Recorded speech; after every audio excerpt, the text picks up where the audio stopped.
News 21 में आप सभी के साथ मैं ऋतिका पांडे स्पेशल बुलेटिन देख रहे हैं। खबरों की शुरुआत कर रहे हैं बड़ी खबर से। महाराष्ट्र की बुल्ढाना से एक बड़ी और सराहनीय खबर सामने आई है। राजमाता जिजाऊ शासकीय वैद्यकीय महाविद्यालय और अस्पताल में डॉक्टरों ने 4 साल से अवास्कुलर नेक्रोसिस से पीड़ित गरीब मरीज का टोटल हिप रिप्लेसमेंट सफलतापूर्वक पूरा किया है। ये मरीज पिछले 4 वर्षों से असहनीय दर्द और चलने फिरने में कठिनाइयों का सामना कर रहा था। निजी अस्पतालों की बात करें तो लाखों रुपए में होने वाला ये ऑपरेशन सरकारी अस्पताल में प्रधानमंत्री जन आरोग्य योजना के तहत पूरी तरीके से मुफ्त किया गया। डॉक्टरों ने जांच के बाद टोटल हिप रिप्लेसमेंट की सलाह दी और ऑपरेशन के महज 3-4 दिन में ही मरीज वॉकर की मदद से अपने पैरों पर चलने लग गया। इस सफल ऑपरेशन में डॉक्टर ऋषिकेश निकम, डॉक्टर प्रदीप कदम, डॉक्टर संकेत ठाकरे और एथेंटिस्ट डॉक्टर लवीश गायकवाड़ की अहम भूमिका रही। अस्पताल प्रशासन का कहना है कि मरीज की मुस्कान ही डॉक्टरों की असली सफलता है और इस तरह गरीब मरीज को बिना किसी आर्थिक तंगी के नया जीवन मिला। बुल्ढाना से प्रशांत सबकाल की खास रिपोर्ट। बुल्ढाना से एक बार फिर से खबर देख रहे हैं जब बात करेंगे ऑनलाइन दवा बिक्री के खिलाफ। आज देश भर में केमिस्ट सड़कों पर है। All India chemist and druggist association के आह्वान पर महाराष्ट्र समेत 30 राज्यों में केमिस्ट बंद रखे गए। जिला केमिस्ट एसोसिएशन ने काली पट्टी बांधकर शांतिपूर्ण मूक मोर्चा निकाला और जिलाधिकारी को ज्ञापन सौंपा। केमिस्टों की मांग है कि ऑनलाइन दवा बिक्री और डोर डिलीवरी के नियम तुरंत वापस लिए जाए। उनका कहना है कि इससे गर्भपात की दवाइयां और नशीली दवाइयां आसानी से लोगों तक पहुंच रही हैं, जिससे युवा पीढ़ी प्रभावित हो रही है। कॉर्पोरेट कंपनियों द्वारा दी जाने वाली अंधाधुंध छूट भी बंद हो गई है। हालांकि बता दें आपको बंद होनी चाहिए। हालांकि मरीजों की सुविधा के लिए इमरजेंसी दवाइयों की सप्लाई चालू रखी गई है। सबकी नजरें केंद्र सरकार के अगले कदम पर टिकी है। बुल्ढाना से सबकाल, जी हाँ, हमारे वरिष्ठ संवाददाता प्रशांत सबकाल की खास रिपोर्ट देख रहे थे आप। बुल्ढाना से एक बार फिर से खबर देख रहे हैं जहां बात करेंगे जिले में पेट्रोल और गैस को लेकर अफवाहों के कारण पेट्रोल पंपों पर भारी भीड़ और लंबी कतारें देखने को मिली। कहीं मारपीट तक की घटनाएं हुई, लेकिन असलियत यह है कि स्टॉक पूरी तरीके से पर्याप्त है। जिलाधिकारी सुरेश ने बताया है कि जिले में अब तक 960 लीटर पेट्रोल, 1572 लीटर डीजल और 15,970 करीब किलो गैस सिलेंडर उपलब्ध है। पिछले कुछ दिनों में मांग बढ़ने से बिक्री में 20 से 25% की बढ़ोतरी हुई है। प्रशासन ने लोगों से कहा है कि घबराइए नहीं और वाहनों में जरूरत से ज्यादा ईंधन जमा न करें। पेट्रोल पंपों पर ही सही जानकारी बोर्ड के जरिए दी जा रही है ताकि अफवाहें न फैले, जिससे ईंधन और गैस की आपूर्ति पूरी तरीके से पर्याप्त हो। बुल्ढाना से प्रशांत सबकाल की खास रिपोर्ट। मध्य प्रदेश में गुना जिले में ऑनलाइन दवा बिक्री के विरोध में आज जिले भर में 700 से अधिक मेडिकल स्टोर्स बंद रहे। गुना डिस्ट्रिक्ट केमिस्ट एसोसिएशन ने ऑल इंडिया केमिस्ट एसोसिएशन के आह्वान पर ये बंद रखा और ऑनलाइन दवा बिक्री का पुरजोर विरोध किया है। सुगम चौराहे पर दवा विक्रेताओं ने शांतिपूर्ण प्रदर्शन किया। उनका कहना है कि ऑनलाइन दवाओं की गुणवत्ता और प्रामाणिकता संदिग्ध होती है और युवा आसानी से दवाओं का ऑर्डर कर रहे हैं, जिससे समाज में नशे की प्रवृत्ति बढ़ रही। प्रदर्शन के बाद दवा विक्रेताओं ने जिला कलेक्टर के माध्यम से प्रधानमंत्री नरेंद्र मोदी के नाम ज्ञापन सौंपा। ज्ञापन में सरकार से ऑनलाइन दवा व्यापार पर तुरंत प्रतिबंध लगाने और ऑफलाइन रिटेलर्स के हितों की सुरक्षा की मांग की है। गुना से विनोद सोनी की खास रिपोर्ट। पूरा मामला आज देश भर की ऑल इंडिया हड़ताल है। इसमें देश भर के जितने भी दवा व्यापार है सभी बंद हैं। ये बंद ऑनलाइन के विरोध में है। ऑनलाइन से होने वाले नुकसान को सरकार को और आमजन को बताने के लिए एक सांकेतिक बंद का आह्वान किया गया था। उसके मद्देनजर आज सभी देश की सभी दवा दुकानें बंद हैं। क्या नुकसान है ऑनलाइन से? ऑनलाइन से आज ऐसा नुकसान है कि ऑनलाइन से जो भी आदमी दवा मंगाता है उसकी कोई प्रामाणिकता नहीं है। ऑनलाइन में कौन भेजने वाला है उसकी भी प्रामाणिकता नहीं है। और एक बार फिर से खबर देख रहे हैं जहां पूर्व कर्मचारी कौशल किशोर राठौड़ के एरियर भुगतान मामले में लोक निर्माण विभाग को न्यायालय की अवहेलना भारी पड़ गई है।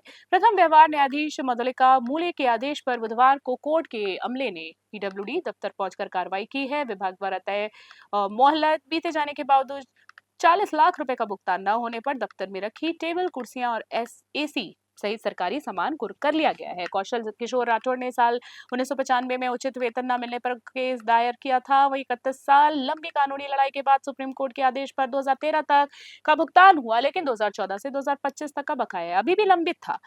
कोर्ट ने पहले दिसंबर 2025 और फिर फरवरी में अतिरिक्त 2 महीने की मोहलत दी थी, लेकिन भुगतान नहीं हुआ। इस कारण कोर्ट ने कुर्की की कार्रवाई की है, जिससे पूरे विभाग में हड़कंप मच गया। गुना से विनोद सोनी की रिपोर्ट।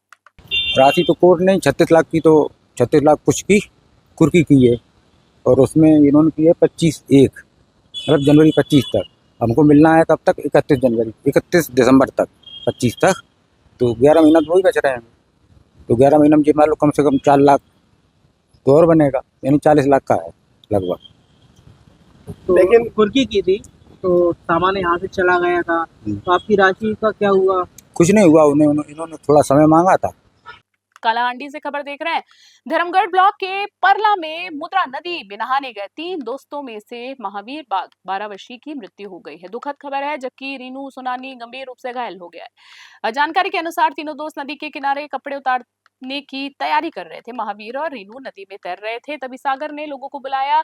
स्थानीय युवक ने रीनू को बचा लिया, लेकिन महावीर का पता नहीं चला। खबर मिलने पर परिवार और गांव वाले तलाश में जुट गए। धर्मगढ़ पुलिस और फायर डिपार्टमेंट ने मौके पर पहुंचकर 2 घंटे की कड़ा मशक्कत के बाद महावीर का शव बरामद किया। दोनों को पारला कम्युनिटी हेल्थ सेंटर ले जाया गया और फिर धर्मगढ़ अस्पताल में शिफ्ट किया गया है, जहां डॉक्टर्स ने महावीर को मृत घोषित कर दिया। पुलिस ने शव को ऑटोप्सी के लिए भेज दिया है, बाद में परिवार को सौंपा दिया।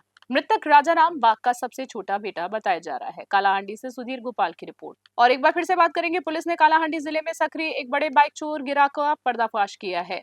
पुलिस ने 3 चोरों और 3 खरीदारों समेत कुल 6 लोगों को गिरफ्तार किया। इनके पास से 44 चोरी की मोटरसाइकिल्स बरामद हुई हैं। कालाहांडी के एसपी नागराज देव कुंडा ने प्रेस कॉन्फ्रेंस में इस कार्रवाई की जानकारी दी। पुलिस ने 13 तारीख को जूनागढ़ थाने में शिकायत दर्ज कराने के बाद तुरंत जांच शुरू की है। चोरी की गई बाइक जूनागढ़ के अलावा कोकसरा, आमपानी, धर्मगढ़ और गोला मुंडा इलाकों से बरामद की गई। प्रेस कॉन्फ्रेंस में एसपी के साथ धर्मगढ़ की एसडीपीओ वर्षिता अडप्पा, जी हाँ, और जूनागढ़ के आईआईसी शेषदेव बेहरा भी मौजूद थे। एसपी ने बताया है कि यह गिरोह लंबे समय से सक्रिय था और पूछताछ जारी है, जिससे आगे बड़े खुलासे होने की संभावना है। पुलिस ने आश्वासन दिया है कि बरामद मोटरसाइकिल जल्द ही उनके असली मालिकों को लौटाई जाएगी।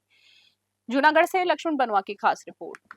और अगली खबर देख रहे हैं, जिले में केमिस्ट और दवा व्यापारियों ने ऑनलाइन माध्यम से हो रही अवैध दवा बिक्री, फर्जी ई प्रिस्क्रिप्शन और बिना चिकित्सकीय परामर्श होम डिलीवरी के विरोध में मंगलवार को एक दिवसीय सांकेतिक हड़ताल की। All India organization of chemist and druggist तथा केमिस्ट एंड ड्रगिस्ट एसोसिएशन के आहवान पर अधिकांश दवा दुकानें बंद रही। व्यापारियों ने प्रशासन को ज्ञापन सौंपकर अवैध ऑनलाइन बिक्री पर रोक लगाने की मांग की है। वैध चिकित्सक की दवा ही ली जाए, उनका कहना है। ऑनलाइन प्लेटफॉर्म बिना स्पष्ट वैज्ञानिक प्रावधान की दवाई बेच रहे हैं, जिससे मरीजों की सुरक्षा पर गंभीर खतरा बना है। अत्याधुनिक छूट और अनियंत्रित होम डिलीवरी से छोटे और लाइसेंसधारी केमिस्टों का व्यापार प्रभावित हो रहा है। संघ ने कहा है कि कोविड जैसी परिस्थितियों में भी व्यापारियों ने जनता तक दवाओं की आपूर्ति सुनिश्चित की, इसीलिए सरकार को जल्द ठोस कदम उठाने की जरूरत है। लौरमी से देव प्रसाद बंजारा की खास रिपोर्ट। दवा दुकानें बंद रहेगी, जिस बंद के समर्थन में हम अपनी सभी दुकानें बंद रखे हैं, उसकी प्रमुख मांगें इस प्रकार हैं। ऑनलाइन दवा की बिक्री बंद हो, मरीजों को नकली दवाइयों से बचाया जा सके।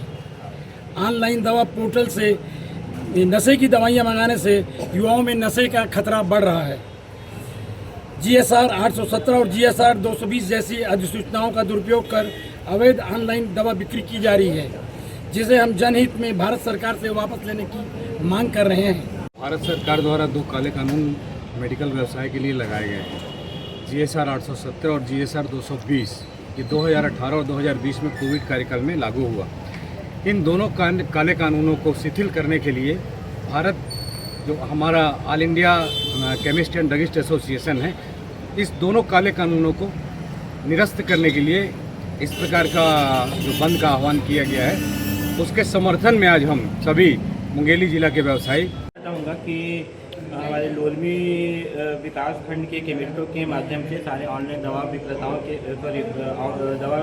के माध्यम से अवैध ऑनलाइन दवा बिक्री, जन स्वास्थ्य पर उत्पन्न गंभीर खतरा तथा छोटे केमिस्टों के संरक्षण हेतु तत्काल हस्तक्षेप किए जाने बाबत संबंधित आवेदन पत्र ये ज्ञापन प्रस्तुत किया गया, जिसे उचित माध्यम के द्वारा पहुँचा दिया जाएगा और आवश्यक कार्रवाई किया जाएगा। मैं चंद्रकांत राही, तहसीलदार लोधी। रामगढ़ से अगली खबर देख रहे हैं, जहां लोक जनशक्ति पार्टी रामविलास की समीक्षा और परिचय बैठक बुधवार को थाना चौक स्थित रोटरी क्लब में आयोजित की गई है। बैठक की अध्यक्षता जिला अध्यक्ष आशीष गुप्ता ने की है, जबकि संचालन SC/ST प्रकोष्ठ जिला अध्यक्ष गणेश पासवान ने किया। मुख्य अतिथि झारखंड प्रदेश सचिव केवल पासवान थे, जबकि लेबर सेल प्रभारी प्रमोद कुमार, महिला प्रकोष्ठ की पूर्व प्रदेश अध्यक्ष सुनीता देवी और प्रदेश उपाध्यक्ष मीता देवी विशिष्ट अतिथि थी। बैठक में संगठन विस्तार, सदस्यता अभियान और पंचायत स्तर तक की पार्टी को मजबूत करने की रणनीति बनाई गई। प्रदेश सचिव केवल पासवान कार्यकर्ताओं से स्वर्गीय रामविलास पासवान के विचारों को जन जन तक पहुंचाने का आह्वान किया। महिला नेता सुनीता देवी ने संगठन के महिलाओं को भागीदारी बढ़ाने पर जोर दिया। समाज सेवी रामदास पासवान ने पार्टी की सदस्यता ग्रहण की। बैठक में उपस्थित नेताओं और कार्यकर्ताओं ने पार्टी को बूथ लेवल तक पहुंचाने का संकल्प लिया। वहीं आपको बता दें, रामगढ़ जिले में संगठन विस्तार और सदस्यता अभियान के जरिए अपनी राजनीतिक पकड़ मजबूत करने की तैयारी में है। रामगढ़ से राजेश कुमार की स्पेशल रिपोर्ट।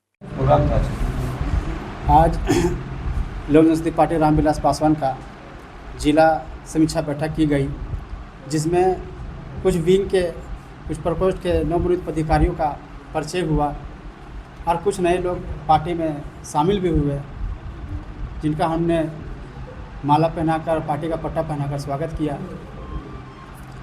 और संगठन रामगढ़ जिला के हर पंचायत में कैसे मजबूत हो, इस पर गहन विचार किया गया। एक रूपरेखा तैयार किया गया कि पंचायत से प्रखंड, प्रखंड से जिला कैसे मजबूत करे। इसमें परिचर्चा सब पार्टी के जिला अध्यक्ष आशीष गुप्ता द्वारा नेतृत्व में किया गया, जिसमें मैं उपस्थित झारखंड प्रदेश लोक जनशक्ति पार्टी के प्रदेश सचिव केवल पासवान उपस्थित हुए। आज हम लोग लोक जनशक्ति पार्टी रामविलास के कुछ नए प्रकोष्ठ के पदाधिकारीगण जिला अध्यक्ष बनाया गया है। उस विषय को लेकर हम लोग परिचय सा समीक्षा बैठक किए और संगठन को जिला स्तर से लेकर प्रखंड एवं पंचायत स्तर तक कैसे हम लोग को लेकर जाना है, वहाँ पे मजबूती कैसे संगठन को किया जा सकता है, इसी विषय में हम लोग परिचर्चा की। स्पेशल बुलेटिन में इतना ही। बने रहे न्यूज़ 21। नमस्कार।